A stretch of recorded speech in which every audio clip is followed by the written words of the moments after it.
Hello fellow haunters, Greg here, Widowmaker Production. It is day 3 of the Grieving Widow prop, and I guess there was some confusion about yesterday's video about how many pieces of plywood strips we were going to need for our gear, for our straight gear. We only need one piece of 3/4 inch by 2 3/16 by 48 inches long piece of plywood. One of these. We just need one of these to make the straight gear, but we need 5 of these total cut, okay, at the 2 13/16 wide by 48 inches long. Okay, so you need 5 pieces total. One of those of which you will use for your straight gear. Okay. The other ones are going to be used mainly as slides for the gear to slide between to help support the gear, the weight of the prop, and everything. So I'm sorry about that confusion. I'm new to this, guys. I'm not very good at this kind of stuff, trying to explain all this crap to you guys. I know what's going on up here, and I can do it down here, but trying to explain it to you guys, that's a whole different story. So with that said, let's get started on today's build. Today we need to work on our scissor hinge, and if you haven't watched my how-to on building a scissor hinge, you need to go watch that, because that shows you all the steps for making the scissor hinge. And this is what I'm talking about, the scissor hinge. Okay, so my scissor hinge for this prop, now the measurements I'm going to give you are from the center hole to center hole to center hole. Okay, so from center hole to center hole is 6 3/4 of an inch. Okay, and from that center hole to this center hole, 6 3/4 of an inch. Okay, so the overall is going to be 13.5 inches to center hole. So basically you're going to cut, this is 1/2 inch square stock steel. You can get this at Home Depot, Menards, whatever. If you go to your metal supply recycling center, usually sell, metal company, you can get it a lot cheaper. You're gonna pay through the nose if you go to Home Depot. But anyways, this piece you're gonna cut 9 pieces of metal, at least 14 1/4 inches long. Okay, so you need 9 of these to make the scissor hinge. Okay, so set up your jig on your drill press, and go ahead and get your cuts made. Set up your jig, drill your holes. Your hole sizes are going to be 9/32 is what I use, or if you don't have a 9/32, you can use a 1/4 inch drill bit, but it tends to get a little tight when using 1/4-20 bolts, and that's what I've used to bolt this together, is 1/4-20. Okay, so I usually use 9/32. That gives you a little bit of wiggle room. They're not so tight, and so 9/32. Okay, so go ahead and make that, get it together. This last piece here gets doubled up. Okay, if I can get it in the hole. That's what she said. Okay, so this last piece gets 2 bars connected, so you have 1 in the middle and 2 sandwiching it. Okay, your air piston is going to go down here, your air cylinder is going to go down here. That's what pushes this thing forward. And this is actually, you're going to end up cutting the ends off of 2 pieces. So you just have the center hole, and this center hole, we're going to make that center hole is going to be 3/8 of an inch. But you can go back and ream that out after you make all this. So start with the 1/4 and then you can go back and ream this out.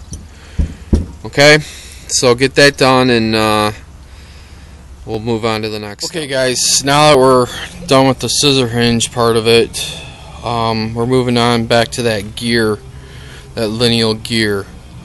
Okay, so now what we're going to do is we're going to put a mark basically in the middle of one of the teeth, okay? And we're basically going to cut that straight off. Okay? Once you get that cut straight off, we're going to measure over from that point 39 1/8 inches. I got it.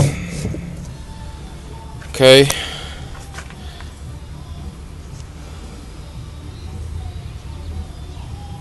I'm holding myself on the 1 inch mark. See you guys, 1 inch. So 39 1/8, you mark 40 1/8. Okay. So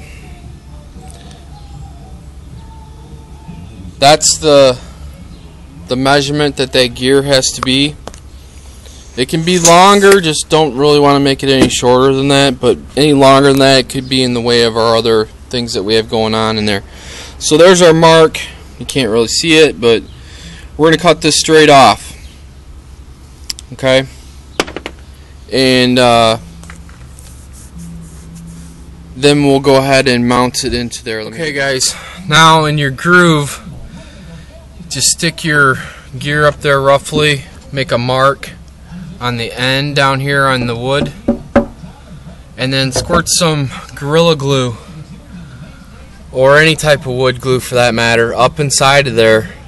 Use a Q-tip or a stick or something to make sure you get the top part, make sure you get the glue spread out evenly so you got top and bottom coverage. Okay, and your Q-tip's gonna kind of fall apart, but maybe you want to use something other than a Q-tip, but it worked, it did its purpose. And then slide your gear into the groove.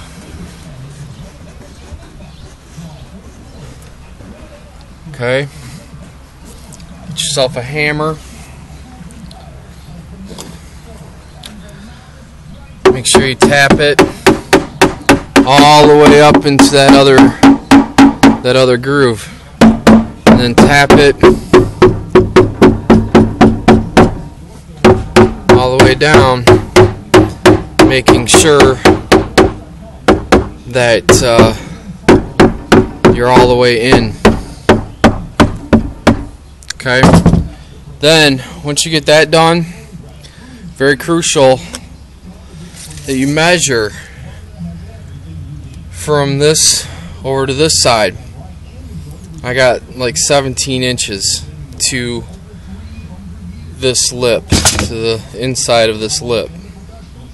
Okay, 17 inches.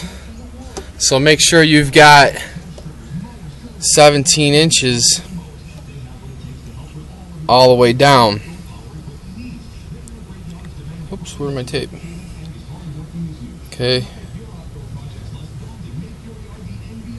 You know, give or take a 1/16 of an inch is about all the play you're going to have with that, okay?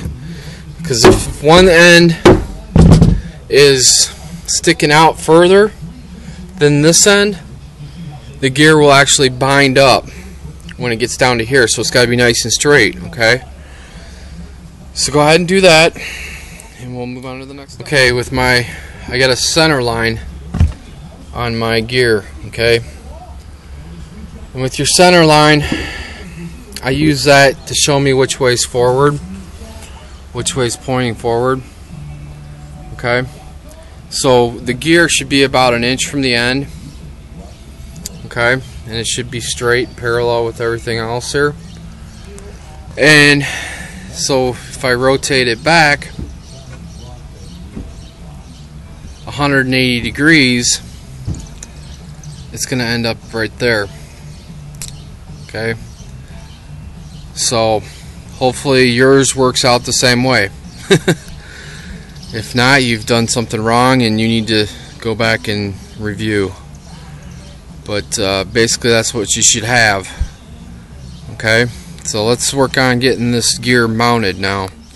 Okay guys, the next step after you get this glued in is going to be cutting the rest of your strips, your 2 and 13/16 strips, down to 38 1/4 inches.